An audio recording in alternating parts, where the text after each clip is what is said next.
I've just read a comic book of Sonic the Hedgehog's Archie comic book. Yes, I have it from Forbidden Planet. And by God, I was really emotionally upset. I had like tears coming down my face and everything. I really said I can't take no more, because what happened in Sonic the comic with losing Johnny Lightfoot and knowing that he went and passed away and then he came back as a ghost, it was too hard for me to take the other characters, and I felt so sorry for myself. I mean, the fact that all the other Sega characters are being betrayed, it just doesn't make me feel any better. So, you know, technically saying what I think about Sonic, and Sonic is just going through the roof in the comics. Yeah. As you're aware of what I'm saying about Sonic, it's just gone through the roof. I mean, it's just gone emotionally sad. But enough talk about Sonic. And let's talk about Yakuza and Yakuza 4. Yakuza 3 and Yakuza 4. Greatest game titles ever made. I think Yakuza 3 was more epic than Yakuza 4. But really did like how the battle scenes took place in Yakuza 4.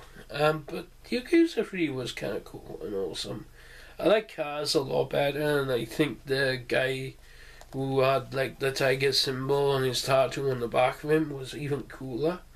But yeah, they're just thing. I think Kazuma, or Kaz as they call him, is actually a main character to the game. And yes, it's licensed by Sega. Both games are, and they did better than Shimano. Better games than Shimano. Shimano couldn't make games like these. I mean, these were much better than Shimano games. I just want to see an HD collection. If there ever is going to be an HD collection, it's Shimano and Shimano 2, Yakuza and Yakuza 2, sorry, Shimano, what am I on? Yakuza and Yakuza 2 HD collection. Because I think the strongest one is this fourth one, but I think this one was the best, and it had the same material, and I was really glad that these games came out. My honest opinion is it the third one that gets the soundtrack? Yeah, it's the third one. Yakuza 3 gets the soundtrack. But because America didn't have the soundtrack on theirs, America had the fourth one, and that had a soundtrack on it, which the fourth one didn't on this game. Which I was kind of shocked actually to find that the fourth one didn't. But still amazing background. And this is the UK version of it. I actually like Yakuza. I just think that Kaz could have done a lot better job than any of the characters. I did like the guy who played the main character of. I don't know his name, but he is kind of cool as well. He's like Kaz a bit. And I definitely like that guy with the tiger tattoo on. And all them four characters are good guys. They're good guys on the front of the case. You play all of them in the game. You're actually killing the enemies off. As for the third one, I really thought this was the most epic game. Yeah, sure it hasn't got English talking in it, but it does have subtitles. I think it was a pretty straightforward game. So yeah, I really do like it. So yeah, I really think that PlayStation did well with Sega having those type of games. This one was my other favourite game, and this game was Heavy Rain. Now a lot of people talk about Heavy Rain, and Heavy Rain is one of my favourite games on the PlayStation, and I think they did a good job of not having the characters to die in this game. No, it's probably just, you know, not for hardcore players, you know, it's just for casual players. But I really like this. That only certain characters die as certain. Excuse me, I am a bit tired because I got a nasty cold, but you'll have to excuse me. Yeah, this is really, really something that I could really get over. I think Sony, Microsoft, and all the other companies did a pretty good job this year. Because there was a game that I liked that came out, and I so much loved it. Now we're talking about Sonic again, yes. And it came out for the Xbox 360 and PS3. And I'm talking Sonic Generations. And for the hardcore Nintendo fans who liked Mario more than Sonic, there's a Sonic game called Sonic Bros. Called Sonic Generations. It's a 2D skyscroller version of the game completely for those retro nerds who don't really like the 3D platform games. For me, I really like this. The gameplay standing out for what it was, and I thought it was pretty obvious that they was doing the 3D games for little kids to get the acting and to make sure. I mean, you know, it would be boring. And the DLCs on here is, it says on the back, Casino Pinball Stage, Supersonic Avatar Costume, and Sonic Theme, which I really got from my 360.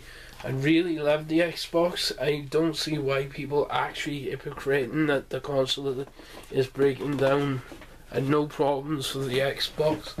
I find it smoother than the Dreamcast and smoother than the original Xbox.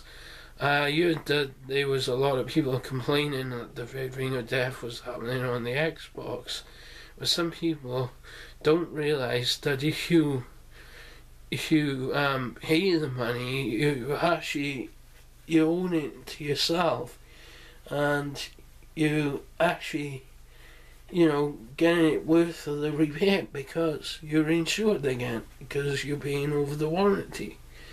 I know it sounds crazy, but if you haven't paid a warranty, I think you pay more for it. And it's still cool because you can actually apply for a warranty. The only problem is I can't remember if I still got the receipt for the PlayStation 3 or 360 in case they break down. You may have noticed that I did some others to have them on my DVD and then I signed out. Well, that was because of a certain regulation thing. Pardon me.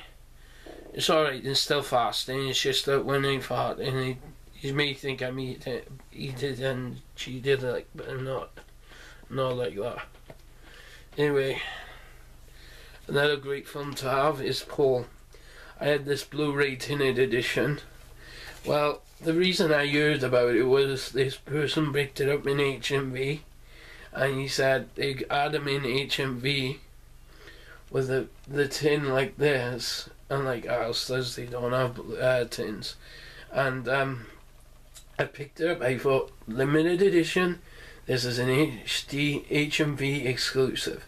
This has got to be picked up.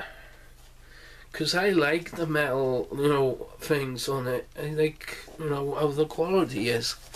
I'm sorry I'm blabbering on a lot about Paul, the movie, but really it's a good movie. For what I see in it, anyway, it is an excellent movie. Would I recommend people getting it? Getting it for the DVD if you want a cheap copy, yes. If you want it for the Blu-ray and you want the tin one, yes. But if you want the ordinary Blu-ray copy, that's fine by me. But the tin, you know, is really good. What I think of it. What I think about Paul is that I like it because a lot of good actors are on here. Well, especially Simon Pegg and Nick Frost. And then you got Jason Bateman. I think he's good. I think Christine Wiig is not the main one. I think I I know Seth Rogen is actually good in this, and I definitely know Sigourney Weaver is, and Bill Hader probably is, but there is a female in this that can be quite annoying, my brother said, but I didn't find her as annoying as people made out she was, you know. It was like, well, it's because of religion and stuff, you know.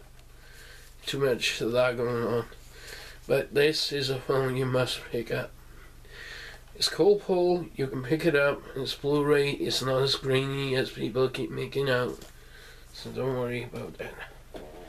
And anyway, if they do make out this grainy, there's something wrong with their eyes, they need the glasses or the eyes checked. I'll be on about the other films later, so you're in the next vid, because I don't want to go overboard.